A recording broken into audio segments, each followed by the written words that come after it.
This is Democracy Now!, democracynow.org, The War and Peace Report. I'm Amy Goodman. As Secretary of State Rex Tillerson meets with his Russian counterpart Sergei Lavrov in Russia to talk about the war in Syria and other issues, we spend the hour with a longtime investigative journalist, Allan Nairn. For decades, Allan has covered the impact of U.S. foreign policy across the globe in East Timor, Guatemala, El Salvador, Indonesia, as well as other countries. I spoke to Allan Nairn Monday, and we discussed the escalation of U.S. military operations across the Middle East, as well as the unique danger Trump poses both abroad and at home. I began by asking Allan Nairn about last week's U.S. attack on a Syrian airbase.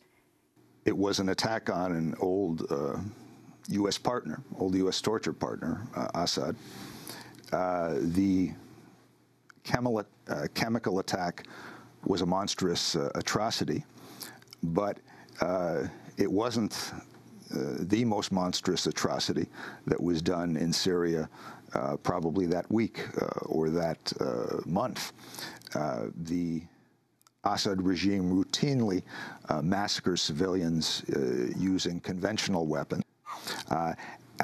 And also the forces backed by the Gulf states and Turkey of NATO, the Gulf states' U.S. allies, for a number of years were also using tactics that involved attacks on civilians, and some of them ended up morphing into ISIS. This particular attack on the Syrian airfield I don't think is going to save any lives in Syria in terms of its effect on the conflict. It may save Trump to a certain extent politically. It was mainly an act of political theater. The U.S. establishment is an organism, and that organism, in an important respect, has a temperament that is similar to that of Trump.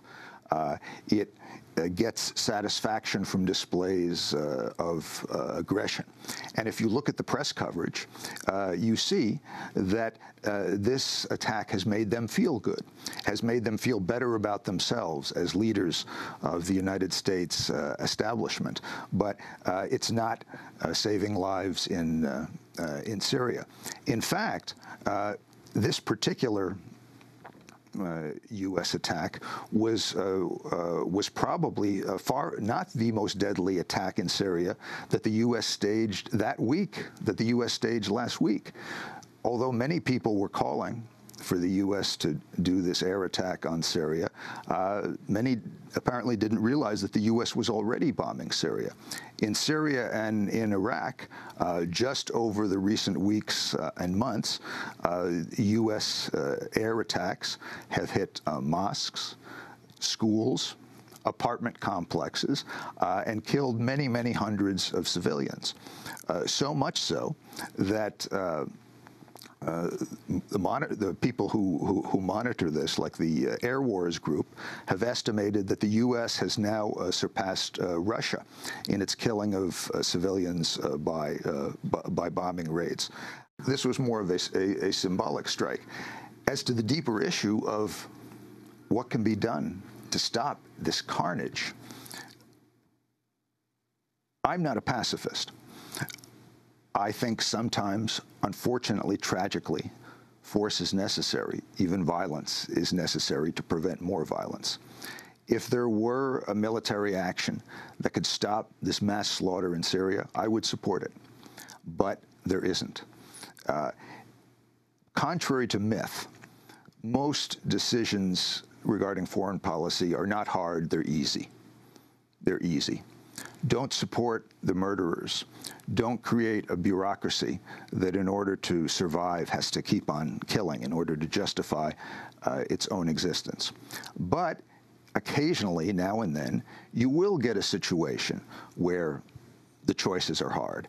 And that is Syria today, because, in important part because of the inexcusable actions of various outside forces, including the U.S., Russia, Iran, the Gulf states, Turkey.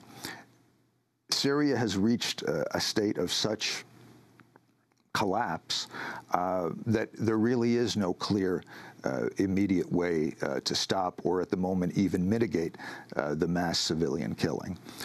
But although it would be extremely difficult, you can imagine some steps that could be constructive.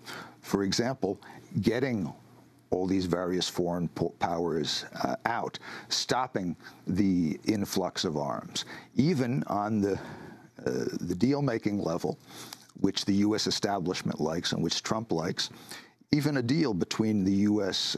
And Russia, where on the one hand, the U.S. agrees to stop the NATO expansion and the pressure on Russia, which is a violation of the agreement that Bush Sr. made with the Russians, in exchange for Russia cutting loose the Assad regime.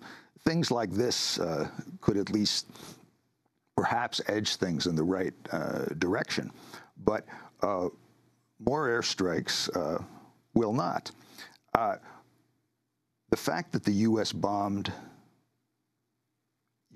hit mosques, hit schools, hit apartment complexes, even in some cases hit wedding parties, such as in one famous massacre carried out by the forces of General Mattis, the Muqarrardib wedding massacre, who's now the defense secretary.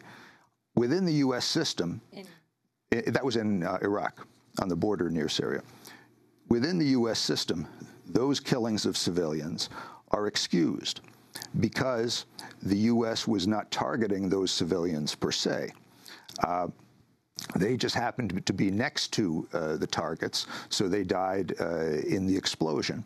So the U.S. system says it's okay. That makes us morally different from Assad, from ISIS, from the Russians, etc.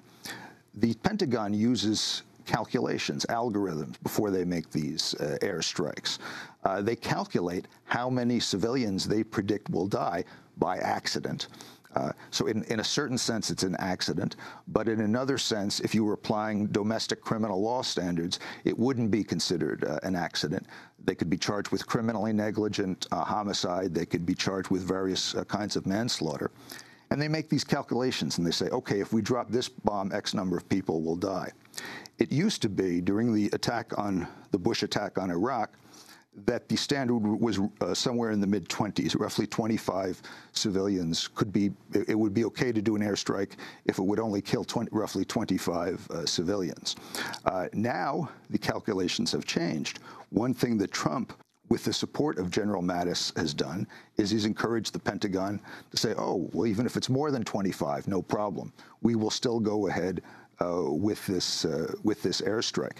So with those standards, some of which, by the way, were inspired by the Russian example, what the Russians call Grozny rules, just unrestrained bombing. Investigative journalist Allan Nairn will be back with him in a minute to talk about Iraq, Yemen, the Trump administration, and more. Stay with us.